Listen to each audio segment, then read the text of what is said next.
Harish Gopal, chief consultant, Satvabindu Ayurveda clinic, Bengaluru.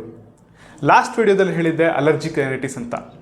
ಆದರೆ ಇನ್ನೊಂದು ಕಾರಣ ಇದೆ ಅಂತ ಕೂಡ ಹೇಳಿದ್ದೆ. ಅದು ಸೇಮ್ ಸಿಂಪ್ಟಮ್ಸ್, ರನ್ನಿ ನೋಸ್ ಇರುತ್ತೆ, ನೆಸಲ್ ಬ್ಲಾಕ್ ಇರುತ್ತೆ, ಸ್ನೀಸಿಂಗ್ ಇರುತ್ತೆ, ಆದರೆ ಅಲರ್ಜಿಕ್ ರೈನೈಟಿಸ್ ಅಲ್ಲ.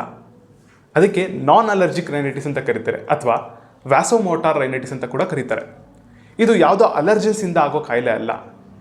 ಇದು ಮನಸ್ಸಿನ ಒತ್ತಡ, ಆಂಗ್ಸೈಟಿ, ಓವರ್ ಎಕ್ಸೈಟ್ಮೆಂಟು, ಸ್ಟ್ರೆಸ್ಸು ಇಂಥದಿಂದ ಆಗುವಂಥ ಕಾಯಿಲೆ. ಯಾವಾಗ ಮನಸ್ಸು ಆ ಒಂದು ಎಕ್ಸೈಟ್ಮೆಂಟ್ ಸ್ಟೇಟ್ಗೆ ಹೋಗುತ್ತೋ ಆವಾಗ ರೆಸ್ಪಿರೇಟರಿ ಸಿಸ್ಟಮ್ ರಿಯಾಕ್ಟ್ ಮಾಡೋಕ್ಕೆ ಶುರು ಮಾಡುತ್ತೆ.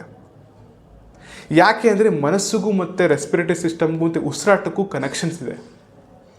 ಇದೇ ಕಾರಣಕ್ಕೆ ನಾವು ವ್ಯಾಸೋಮೋಟಾರ್ ರೈನೈಟಿಸ್ ಪೇಷಂಟ್ಸ್ ಬಂದಾಗ ಲಾಸ್ಟಲ್ಲಿ ಅವ್ರಿಗೆ ಪ್ರಾಣಾಯಾಮ ಚಿಕಿತ್ಸೆ ಹೇಳ್ಕೊಡ್ತೀವಿ. ಪ್ರಾಣಾಯಾಮ ಮಾಡೋದ್ರಿಂದ ಮನಸ್ಸು ಶಾಂತ ಆಗುತ್ತೆ, ಇಂಟರ್ನ್ ರೈನೈಟಿಸ್ ಕೂಡ ಕಡಿಮೆ ಆಗುತ್ತೆ.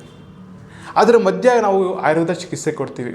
ಆಯುರ್ವೇದ ಚಿಕಿತ್ಸೆದಲ್ಲಿ ಏನಿರುತ್ತೆ ಅಂತಂದರೆ ನಸ್ಯ ಅನ್ನೋ ಒಂದು ಕ್ರಿಯೆ ಮಾಡ್ತೀವಿ. ಅದು ಯಾಕೆ ಅಂತಂದರೆ ವಾತವನ್ನು ಕಡಿಮೆ ಮಾಡೋದಕ್ಕೆ. ಇದು ವಾಯುವಿನಿಂದ ಆಗುವಂಥ ಕಾಯಿಲೆ ಆಗಿರೋದ್ರಿಂದ ವಾಯುವನ್ನು ಕಡಿಮೆ ಮಾಡ್ತೀವಿ. ಆ ವಾಯು ಕಡಿಮೆ ಆಗಿದ ತಕ್ಷಣ ಆಟೋಮೆಟಿಕಲಿ ಏನಾಗುತ್ತೆ, ಡಿಸೀಸ್ ಕೂಡ ಕಡಿಮೆ ಆಗುತ್ತೆ. ಈ ನಾನ್ ಅಲರ್ಜಿಕ್ ರೈನೈಟಿಸ್ದು ಕೇಸ್ಗಳ ಬಗ್ಗೆ ನಿಮ್ಮ ಹತ್ರ ಶೇರ್ ಮಾಡ್ಕೋಬೇಕು. ಅದನ್ನು ನಾನು ನೆಕ್ಸ್ಟ್ ವಿಡಿಯೋದಲ್ಲಿ ಮಾಡ್ತೀನಿ. ನಿಮಗೇನಾದರೂ ನನ್ನ ವಿಡಿಯೋ ಇಷ್ಟ ಆಗಿದರೆ ಲೈಕ್ ಮಾಡಿ, ಶೇರ್ ಮಾಡಿ, ಫಾಲೋ ಮಾಡಿ.